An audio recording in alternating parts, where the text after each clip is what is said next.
Hello guys, current affairs funda में आप सभी का स्वागत है। मैं हूं आपके साथ अभिषेक शर्मा और आज के इस वीडियो सेशन में हम 31 दिसंबर तक के सभी इंपॉर्टेंट करंट अफेयर्स कवर करने वाले हैं। हमेशा की तरह आप इस वीडियो को अंत तक जरूर देखिएगा, आज भी आपको काफ़ी कुछ जानने के लिए मिलेगा। सेशन की शुरुआत करने से पहले आप सभी को बताना चाहूँगा, यदि आप हमारी daily current affairs PDF, weekly PDF, monthly PDF और हर महीने के banking and economic awareness PDF चाहते हैं तो करंट अफेयर्स फंडा का 1 ईयर मेंबरशिप प्लान आप ज्वाइन कर सकते हैं, जिसका लिंक आपको वीडियो के डिस्क्रिप्शन में या फिर फर्स्ट कमेंट में मिल जाएगा। आपको बता दें, इस 1 ईयर मेंबरशिप प्लान के तहत जितना भी हमारा PDF कंटेंट है वो हम आपको 1 साल तक के लिए प्रोवाइड कराते हैं, जिसे आप डाउनलोड कर सकते हैं, प्रिंट आउट भी निकलवा सकते हैं। इसके लिए चाहे तो आप करंट अफेयर्स फंडा ऐप को यूज़ कर सकते हैं या फिर अपने लैपटॉप या सिस्टम की मदद से वेब लॉगिन भी कर सकते हैं। कोई भी आपका एग्जाम हो, बैंकिंग, SSC, रेलवे या फिर स्टेट PCS, जहाँ पर भी जनरल अवेयरनेस या करंट अफेयर्स पूछे जाते हैं, सभी एग्जाम्स के लिए हमारा PDF कंटेंट काफ़ी यूज़फुल है।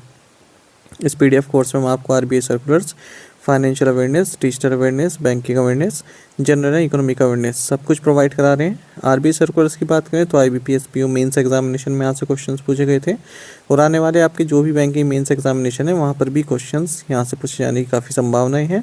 तो RBI सर्कुलर्स आपको पढ़कर जाने हैं। आप खुद से पढ़ सकते हैं, RBI की वेबसाइट पर अवेलेबल रहते हैं, पर वहाँ काफ़ी लेंदी होते हैं, फाइनेंशियल और इकोनॉमिक टर्म्स काफ़ी यूज़ होती हैं, तो समझने में टाइम लग सकता है, टाइम कंज्यूमिंग प्रोसेस है।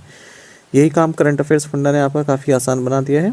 हमने जितने भी RBI सर्कुलर्स हैं पिछले 5-6 महीनों के, उन्हें काफ़ी इजी लैंग्वेज में PDF फॉर्मेट में रेडी किया है ताकि आपको समझने में आसानी हो।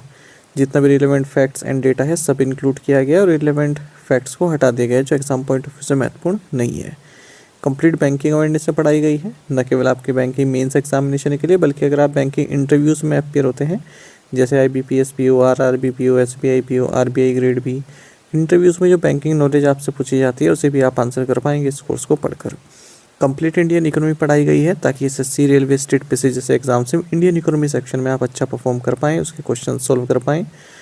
इंश्योरेंस सेक्टर संबंधित एक डेडिकेटेड चैप्टर इसमें दिया गया है। इंश्योरेंस के बेसिक्स आपके वहाँ से क्लियर हो जाएंगे, जैसे इंश्योरेंस की शुरुआत भारत में कब से हुई, पहले इंश्योरेंस कंपनी कौन सी थी, LIC की स्थापना कब हुई और IRDA से संबंधित जानकारी, FDI कितना अलाउड है इंश्योरेंस सेक्टर में भारत में, प्राइवेट सेक्टरों का अलाउ किया गया और GDP में कितना योगदान है इंश्योरेंस इंडस्ट्री का, IRDA से संबंधित जानकारी, types of insurance, A to Z सब कुछ आपको एक ही कोर्स से मिल रहा है, वो भी 1 साल की वैलिडिटी के साथ।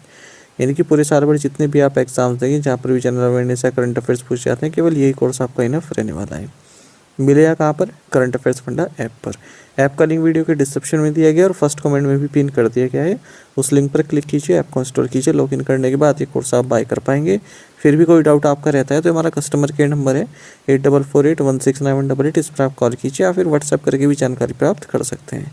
तो बिना किसी देरी के शुरुआत करते हैं इस वीडियो सेशन की। सेशन की शुरुआत हमेशा की तरह क्वेश्चन ऑफ द डे से करेंगे, जिसका आंसर आपको अभी कमेंट बॉक्स में करना है। पूछना है, निम्नलिखित से कौन राज्यसभा के पदेन अध्यक्ष हैं? Who among the following is the ex officio chairman of the Rajya Sabha? Option है president of India, leader of opposition, vice president of India या फिर सीनियर मेंबर ऑफ राज्यसभा। जल्दी से आंसर कर दीजिए, फिर हम आगे बढ़ते हैं। और इस तरह के क्वेश्चन यदि आप प्रैक्टिस करना चाहते हैं तो मैं टेलीग्राम पर जरूर ज्वाइन कीजिएगा। करंट अफेयर्स फंडा नाम से हमारा टेलीग्राम चैनल है।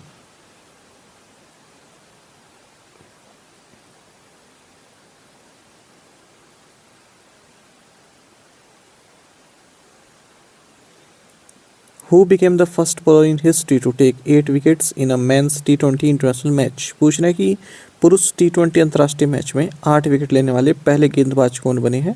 ऑप्शंस आपके सामने हैं। सही आंसर ऑप्शन सी है, सोनम येशे।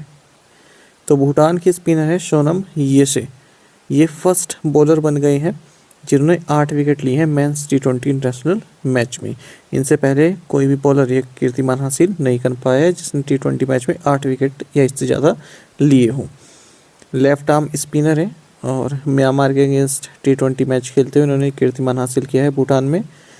इनसे पहले जो बेस्ट फिगर था बॉलिंग में वो मलेशिया के पेसर सियाजुल इद्रुस के नाम था, जिन्होंने 7 विकेट लिए थे 2023 में चाइना के अगेंस्ट। एक और न्यूज़ देखेंगे क्रिकेट से ही संबंधित। इंडिया ओपनर है स्मृति मंदाना, ये फर्स्ट इंडियन बैटर बन गई जिन्होंने 4000 रन पूरे किए हैं वीमेंस T20 इंटरनेशनल्स में। और अगर हम ओवरऑल बात करें पूरे वर्ल्ड में दूसरे नंबर पर हैं T20s में रन के मामले में, ठीक है। इनसे आगे केवल न्यूजीलैंड की सुजी पेट्स हैं। Which Indian chess player won the bronze medal in the men's section at the 2025 FIDE world rapid championship. 2025 FIDE विश्व रैपिड चैंपियनशिप में पुरुषों के वर्ग में कांस्य पदक जीतने वाले भारतीय शतरंज खिलाड़ी कौन है? राइट आंसर ऑप्शन बी है अर्जुन एरिगाइसी। तो चेस में हम बात कर रहे हैं 2025 FIDE world rapid and women's world rapid championship की, जो कि दोहा कतर में खेला गया है। मेंस कैटेगरी में अर्जुन एरिगासी भारत के, इन्होंने ब्रॉन्ज मेडल जीता, और विमेंस कैटेगरी में कोनेरू हम्पी भारत से, इन्होंने ब्रॉन्ज मेडल जीता है। अगर हम गोल्ड मेडल की बात करें तो मैग्नस कार्लसन ने जीता पुरुषों की कैटेगरी में, और एलेक्जेंड्रा गोरीशेकिना ने जीता है विमेंस कैटेगरी में। कार्लसन का ये 6th world rapid chess title रहा। Who was Bangladesh first women prime minister who recently passed away? Bangladesh की पहली महिला प्रधानमंत्री कौन थी जिनका हाल ही में निधन हो गया है? ऑप्शंस आपके सामने है। सही आंसर ऑप्शन ए है खालिदा जिया। खालिदा जिया ये बांग्लादेश की फर्स्ट वुमेन प्राइम मिनिस्टर, इनका निधन हो गया 80 साल की उम्र में। ये चेयरमैन थी बांग्लादेश नेशनलिस्ट पार्टी की, BNP जिसे बोलते हैं। बांग्लादेश की प्राइम मिनिस्टर ये 3 बार 1991 से 1996 तक, फिर दोबारा 1996 में एक शॉर्ट पीरियड के लिए, फिर 2001 से 2006 के बीच में। बांग्लादेश में एजुकेशन सेक्टर में इन्होंने अच्छा काम किया, इकोनॉमिक एंड एडमिनिस्ट्रेटिव रिफॉर्म्स भी इन्होंने लाए। Farmer England cricketer huge Morris, इनका निधन हो गया 62 की एज में। और आपको बता दें ये England and Wales cricket board ECB के चीफ एग्जीक्यूटिव भी रह चुके हैं। त्रिपुरा असेंबली स्पीकर विश्वबंधु सेन का भी निधन हो गया हाल ही में। According to a report by Amicus Growth, India ranks at what position globally in terms of rare earth reserves? Amicus Growth की एक रिपोर्ट के अनुसार दुर्लभ पृथ्वी धातुओं के भंडार के मामले में भारत वैश्विक स्तर पर किस स्थान पर है? ऑप्शंस आपके सामने हैं। सही आंसर ऑप्शन बी है 3rd। आपको जानना चाहिए एक एमिकस ग्रोथ है, इन्होंने एक रिपोर्ट जारी की है जिसमें रेयर अर्थ रिजर्व्स के बारे में बात की गई है। तो भारत 3रे नंबर पर है अगर हम रेयर अर्थ रिजर्व की बात करें। हालांकि इसका प्रोडक्शन भारत इतना नहीं कर पाता है, काफ़ी लो प्रोडक्शन करता है भारत रिजर्व, जबकि 3रे नंबर पर है। तो भारत में 6.9 million tons rare earth oxide reserves हैं, केवल चाइना और ब्राज़ील से पीछे है। चाइना पहले नंबर पर, ब्राज़ील दूसरे नंबर पर। ज़्यादातर जो भारत में रिजर्व हैं वो मोनाजाइट रिच कोस्टल सैंड्स में पाए जाते हैं, जहाँ पर थोरियम भी होता है, रेडियो एक्टिव एलिमेंट है थोरियम। रेयर अर्थ एलिमेंट ये ग्रुप 17 के एलिमेंट्स होते हैं। और रेयर इसलिए नहीं कि मिलना मुश्किल है ना, बल्कि रेयर इसलिए क्योंकि काफ़ी डिस्पर्स होते हैं, अलग अलग फैले होते हैं, ठीक है। तो इनको माइन करना काफ़ी डिफ़िकल्ट होता है। What was the amount of the penalty imposed by RBI on Valuecorp securities and finance limited? RBI ने Valuecorp securities and finance limited पर कितना जुर्माना लगाया है? राइट आंसर ऑप्शन सी है 2.40 लाख रुपीज़। तो रिजर्व बैंक ऑफ इंडिया ने 2.40 lakh rupees की मॉनेटरी पेनल्टी लगाई है Valuecorp securities and finance limited पर, क्योंकि इन्होंने RBI की जो submission of data to credit information companies, transfer of loan exposure and know your customer है, इसका अनुपालन नहीं किया है। Valuecorp securities and finance limited Mumbai based NBFC है। साथ ही RBI ने 3.10 लाख रुपीज़ की मॉनेटरी पेनल्टी लगाई है मन्ना कृष्णन इन्वेस्टमेंट्स प्राइवेट लिमिटेड पर भी। What was the capital to risk weighted assets ratio of scheduled commercial banks at end September 2025? सितंबर 2025 के अंत में अनुसूचित वाणिज्यिक बैंकों का पूंजी से जोखिम भारित परिसंपत्तियों का अनुपात क्या था? राइट आंसर ऑप्शन सी है 17.2%। तो हाल ही में RBI ने report on trend and progress of banking in India 2024-25 जारी की है। बैंकिंग रेगुलेशन एक्ट 1949 की सेक्शन 36 सबसेक्शन 2 के तहत। तो बैंकिंग सेक्टर में जो कमर्शियल बैंक्स हैं, कोऑपरेटिव बैंक्स हैं, नॉन बैंकिंग फाइनेंशियल इंस्टीट्यूशंस हैं, इनकी परफॉर्मेंस के बारे में डेटा दिया गया है 2024-25 और 25-26 से संबंधित। Indian commercial banking sector resilient रहा है, मतलब उसने अच्छा परफॉर्म किया है, स्टेबल रहा है, double digit balance sheet expansion देखने के लिए मिला। जो डिपॉजिट एंड क्रेडिट है शेड्यूल्ड कमर्शियल बैंक का, उसमें डबल डिजिट ग्रोथ देखने के लिए मिली है। Capital to risk weighted asset ratio scheduled commercial bank का 17.4% रहा मार्च 2025 के एंड तक, यही 17.2% रहा सितंबर 2025 के एंड तक। एसेट क्वालिटी भी इम्प्रूव हुई है, gross non performing assets ratio decline हुआ है, 2.2% रहा मार्च 2025 के अंत तक, 2.1% रहा सितंबर 2025 के अंत तक। जो प्रॉफिटेबिलिटी है शेड्यूल्ड कमर्शियल बैंक की भी रोबस्ट रही है, return on assets 1.4% and return on equity 13.5% रहा 2024-25 में। Consolidated balance sheet of scheduled commercial banks, ये भी इंक्रीज हुई है, 11.2% रही 2024-25 में, जबकि 23-24 में 15.5% थी। असेट साइड्स की बात करें तो बैंक क्रेडिट एंड इन्वेस्टमेंट बढ़ा है 11.5% से और 9.2% से रेस्पेक्टिवली 2024-25 में। लायबिलिटीज साइड में बात करें तो डिपॉजिट बढ़ा है 11.1% से। अच्छा, total number of frauds decrease हुए हैं, 23,879 केसेस रहे, और जो इसमें अमाउंट इन्वॉल्व रही फ्रॉड्स में वो 34,771 रुपीज़ रही है। बाकी फ्रॉड्स की बात करें तो जो कार्ड इंटरनेट फ्रॉड्स हैं सबसे ज़्यादा रहे 66.8%। प्राइवेट सेक्टर बैंक्स में जो फ्रॉड की घटनाएं हैं 59.3% रही, पब्लिक सेक्टर बैंक में 70.7% रही है। Which Kerala-based organization has been honored as a global cooperative cultural heritage site by the International Cooperative Alliance? Kerala स्थित किस संगठन को अंतर्राष्ट्रीय सहकारी गठबंधन द्वारा वैश्विक सहकारी सांस्कृतिक विरासत स्थल के रूप में सम्मानित किया गया है? राइट आंसर ऑप्शन डी है Uralungal labour contract cooperative society. Kerala का जो Uralungal labour contract cooperative society है, इसे global cooperative cultural heritage site के तौर पर सम्मानित किया गया इंटरनेशनल कोऑपरेटिव अलायंस के द्वारा, ठीक है। और 31 ग्लोबली सिग्निफिकेंट साइट्स को यह दर्जा दिया गया है। इससे पहले भारत में doctor Verghese Kurien museum of Amul, जो कि आनंद गुजरात में है, इसे भी इस तरह सम्मानित किया जा चुका है। Which state launch the revamp digital platform e Swathu 2.0? किस राज्य ने ई स्वातु 2.0 नामक एक डिजिटल प्लेटफॉर्म का शुभारंभ किया? राइट आंसर ऑप्शन है कर्नाटक। तो कर्नाटक के चीफ मिनिस्टर सिद्धरामैया ने एक रिवैम्प डिजिटल प्लेटफॉर्म लॉन्च किया है ई स्वातु 2.0, जिसके जरिए 2000 करोड़ रुपए का रेवेन्यू राज्य जनरेट कर पाएगा 95 लाख प्रॉपर्टीज़ जो ग्राम पंचायत में उनको रेगुलाइज करके। Which startup has developed India's first indigenous MRI scanner? किस स्टार्टअप ने भारत का पहला स्वदेशी MRI स्कैनर विकसित किया है? राइट आंसर ऑप्शन ए है वॉक्सेल ग्रिड्स। तो वॉक्सेल ग्रिड्स जो है स्टार्टअप है, इसने देश का पहला इंडिजीनियस MRI यानी कि magnetic resonance imaging scanner launch किया है, और लिक्विड हीलियम का एब्सेंस है इसमें, इसीलिए 40% चीपर भी है ये scanner. Who launch India's first national level organised crime network database OCND? Bharat का पहला राष्ट्रीय स्तर का संगठित अपराध नेटवर्क डेटाबेस किसने लॉन्च किया? राइट आंसर ऑप्शन बी है Amit Shah. Union home minister Amit Shah ने इंडिया का first national level organised crime network database OCND launch किया है एंटी टेरर कॉन्फ्रेंस 2025 के दौरान, जो कि न्यू दिल्ली में हुआ है। नेशनल इन्वेस्टिगेशन एजेंसी द्वारा इसको होस्ट किया गया, और जो ये डेटाबेस है इसको NIA ने स्टेट पुलिस फोर्सेस और नेशनल इंटेलिजेंस ग्रिड के साथ मिलकर बनाया है। तो जो FIRs हैं, चार्जशीट्स हैं, डोजियर्स हैं, प्रोफाइलिंग डिटेल्स हैं, वॉइस मैचिंग कैपेबिलिटीज़ है, फिंगरप्रिंट इन्फॉर्मेशन है, सब कुछ इसमें मिल जाएगा।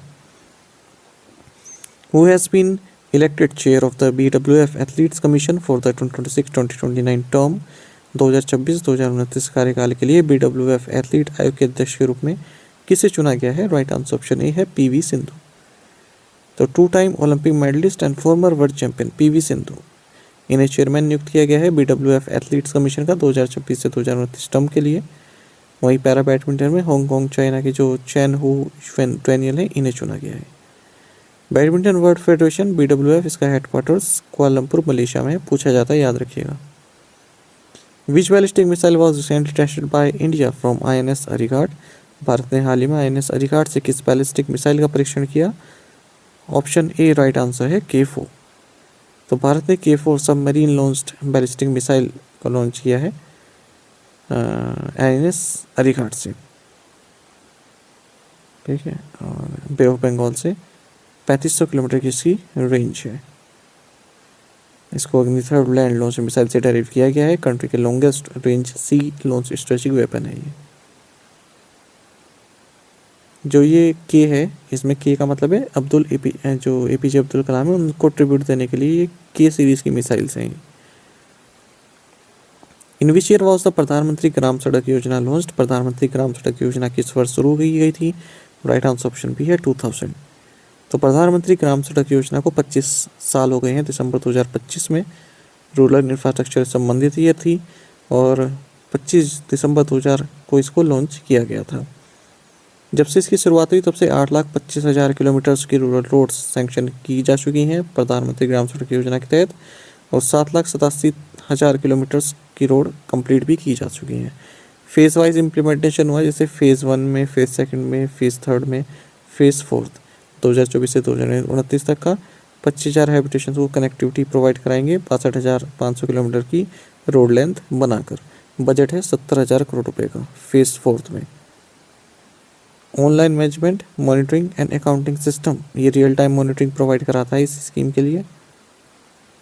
What was the name of the pollution response exercise conducted by the Indian coast guard in Mumbai? Mumbai में भारतीय तटरक्षक बल द्वारा आयोजित प्रदूषण निवारण अभ्यास का नाम क्या है? राइट आंसर ऑप्शन ए है RBREX 2025। तो इंडियन कोस्ट गार्ड ने regional level pollution response exercise 2025 को कंडक्ट किया है मुंबई में। The new India standard released for incense sticks is titled as what? अगरबत्ती के लिए जारी किया गया नया भारतीय मानक क्या है? Right answer option D IS 19412/2025 incense sticks अगरबत्ती। तो यूनियन मिनिस्टर प्रहलाद जोशी, इन्होंने Indian standards for incense sticks जारी किए हैं ताकि इसका जो प्रयोग है वो सेफ बनाया जा सके। तो इस स्टैंडर्ड का नाम है IS 19412/2025 इंसेंस स्टिक अगरबत्ती।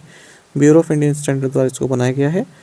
तो कुछ सावधानियां रखेंगे जो भी बनाएंगे इनको, जैसे एलेथ्रीन और परमेथ्रीन, इस तरह के जो इंसेक्ट किलर्स हैं इनको यूज़ नहीं किया जाएगा अगरबत्ती को बनाने में। भारत वर्ल्ड का लार्जेस्ट प्रोड्यूसर और एक्सपोर्टर है अगरबत्ती का।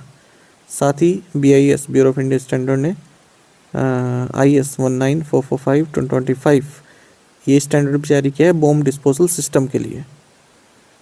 साथ ही IS 19262/2025 ये electric agriculture tractor test code है। Who has been reappointed as executive director of बंधन bank for a further 3-year term? बंधन बैंक के कार्यकारी निदेशक के रूप में किसे 3 साल के एक और कार्यकाल के लिए पुनः नियुक्त किया गया? राइट आंसर ऑप्शन बी है रतन कुमार केश। बंधन बैंक ने कहा है कि रिजर्व बैंक ऑफ इंडिया से मंजूरी मिल गई है कि रतन कुमार केश को एग्जीक्यूटिव डायरेक्टर बना सकते हैं और 3 साल के लिए। बंधन बैंक का हेडक्वार्टर्स कोलकाता वेस्ट बंगाल में है। पार्थ प्रतिम सेन गुप्ता इनके MD एंड CEO हैं। Who released Mahamana Vangmay the final series of the collected work of Pandit Madan Mohan Malviya? Pandit Madan Mohan Malviya की संरचनाओं के संग्रह की अंतिम श्रृंखला महामना वाग्मय का प्रकाशन किसने किया? राइट आंसर ऑप्शन डी है CP राधाकृष्णन। तो vice president of India CP Radhakrishnan, इन्होंने महामना वाग्मय को रिलीज़ किया है, जो कि महामना पंडित मदन मोहन मालवीय के जो वर्क हैं जो उन्होंने लिखा है उसका कलेक्शन है। और ये सेकेंड एंड फाइनल सीरीज़ है 12 वॉल्यूम की, इनकी राइटिंग और स्पीचेस में ली गई है। मिस्टर मालवीय प्रेसिडेंट थे इंडियन नेशनल कांग्रेस के, 3 बार अखिल भारत हिंदू महासभा के फाउंडर रहे हैं और बनारस हिंदू यूनिवर्सिटी की स्थापना की इन्होंने 1916 में वाराणसी में। मरणोपरांत इन्हें भारत रत्न सम्मानित किया गया, जो कि इंडिया का हाईएस्ट सिविल डिस्टिंक्शन है 24 दिसंबर 2014 को। टू द पॉइंट क्वेश्चन उनके आंसर देखेंगे। Which country will build a lunar power plant by 2036? Russia. When was the 62nd raising day of the Sashastra Seema Bal celebrated? 20 December 2025। Atal canteens have been launched in which UT where meals are available for 5 rupees? Delhi, where was the 11th conference of the state parties to the United Nations Convention Against Corruption held? Doha, Qatar. PNB Housing Finance Limited has appointed Ajay Kumar Shukla as its MD and CEO. To the point question देखिए, इनके answer आपको भी करना है comment box में। What is the name of India's third nuclear submarine? Who has become Odisha's first women chief secretary? India has set a historic record by producing -million tons of food grains in 2025. PM Narendra Modi released the 21st installment of PM Kisan Samman Nidhi from which place? India's current account deficit narrowed sharply to $12.3 billion or %% of GDP in Q2 of financial 2025-26। In 5 question के answer आपको comment box में करने हैं। यदि एक question का answer भी आता है वो भी अवश्य बताइएगा। साथ ही हमें टेलीग्राम पर जरूर ज्वाइन करें। करंट अफेयर्स फंडा नाम से हमारा टेलीग्राम चैनल है। Thank you guys.